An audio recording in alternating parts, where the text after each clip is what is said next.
Comrade মণি সিংহের ১২৫তম জন্মবার্ষিকীতে মুখরিত পুরো দুর্গা। ইস্পাহানি মির্জাপুর শ্রেষ্ঠ ব্লেন্ডের অনন্য স্বাদের দারুণ চা। এই সতেজতা, ঘ্রাণ আর মন কাড়া স্বাদের তুলনা। চা যদি হয় ইস্পাহানি মির্জাপুর, টেস্ট হলেও লাইফটা ভরপুর। কমরেড মণি সিংহের ১২৫তম জন্মবার্ষিকীতে মুখরিত পুরো দুর্গাপুর। শ্রদ্ধাভরে স্মরণ করলেন সর্বস্তরের জনগণ।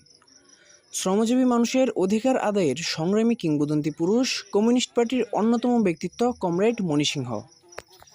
মঙ্গলবার সকালে দুর্গাপুর মণি সিংহ স্মৃতি জাদুঘর প্রাঙ্গণে দিনব্যাপী নানা কর্মসূচির মধ্য দিয়ে দিনটি উদযাপন করা হয়। অনুষ্ঠানে উপস্থিত ছিলেন মেলা উদযাপন কমিটির আহ্বায়ক ডক্টর দিবালোক সিংহ, সিপিবি দুর্গাপুর উপজেলা কমিটির সভাপতি আলকাসুদ্দিন মীর। প্রথমে জাতীয় ও দলীয় পতাকা উত্তোলন এবং জাতীয় সঙ্গীত পরিবেশনের মধ্য দিয়ে অনুষ্ঠানের সূচনা করা হয়। উদ্বোধনী অনুষ্ঠানে উপস্থিত ছিলেন নেত্রকোনার জেলা কমিটির সদস্যরা এবং দুর্গাপুর থেকে আগত অন্যান্য নেতৃবৃন্দ। উদ্বোধন শেষে মণি সিংহের প্রতিকৃতিতে ফুল দিয়ে শ্রদ্ধা জানান দলীয় সংগঠন ও অন্যান্য নেতাকর্মীরা। আরও শ্রদ্ধা নিবেদন করেন দুর্গাপুর উপজেলা প্রশাসন, দুর্গাপুর সাংবাদিক সমিতি, দুর্গাপুর প্রেস ক্লাব, শহীদ সন্তোষ স্মৃতি ফাউন্ডেশন, এসবি রক্তদান সমাজ কল্যাণ ফাউন্ডেশন সহ অন্যান্য সামাজিক সংগঠন।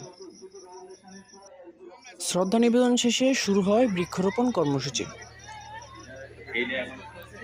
বৃক্ষরোপণ কর্মসূচির পরপরই কমরেড মণি সিংহের ১২৫তম জন্মবার্ষিকী উপলক্ষে একটি আনন্দ শোভাযাত্রা বের করা হয়।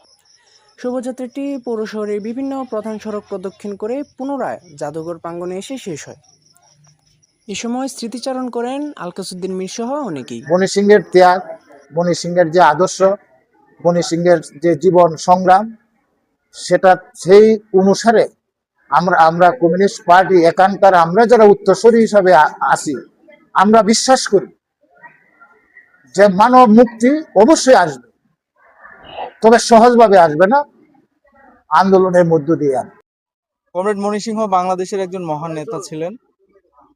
তার যে চেতনা, সেই চেতনা নতুন প্রজন্মের মধ্যে ছড়িয়ে দিতে হবে। ১২৫তম জন্মবার্ষিকীর এই মাহেন্দ্রক্ষণে দাঁড়িয়ে আমি বলতে চাই, আমাদের বাংলাদেশের মানুষ যদি কমরেড মণি সিংহের চেতনা ধারণ করেন, তবে আমরা একটি বৈষম্যহীন শোষণমুক্ত সমাজ আমরা পাবো। কমরেড মণি সিংহের চেতনাকে যদি আমরা নতুন প্রজন্মের মধ্যে ছড়িয়ে দিতে চাই, তাহলে যে ওনার যে লেখা জীবন সংগ্রাম বই, এই বইটা নতুন প্রজন্মের কাছে হাতে তুলে দিতে হবে এবং পাশাপাশি কমরেড মণি সিংহের যে আন্দোলন, লড়াই, সংগ্রাম, সেটার যে ইতিহাস, সেটা পাঠ্যপুস্তকে তুলে ধরতে হবে। কমরেড মণি সিংহের যে ইতিহাস, আমরা সারা বাংলাদেশে এবং আমাদের সারা ছাত্রছাত্রীর মাঝে আমরা ধারণ করার চেষ্টা করতেছি এবং তাদের মাঝে সেটা বিস্তার করার চেষ্টা করতেছি। এবং কমরেড মণি সিং শুধু বাংলাদেশের নয়, উপমহাদেশের তথা সারা বিশ্বের নিপীড়িত, নির্যাতিত, বঞ্চিত, শোষিত, মেহনতি মানুষের মুক্তির নেতা। উনি আজ থেকে ১২৫ বছর আগে এই মানুষ জন্মগ্রহণ করেছিলেন এবং এই দেশে শোষিত, বঞ্চিত, মেহনতি মানুষের যে ভাগ্যের চাকা, সেটি পরিবর্তন।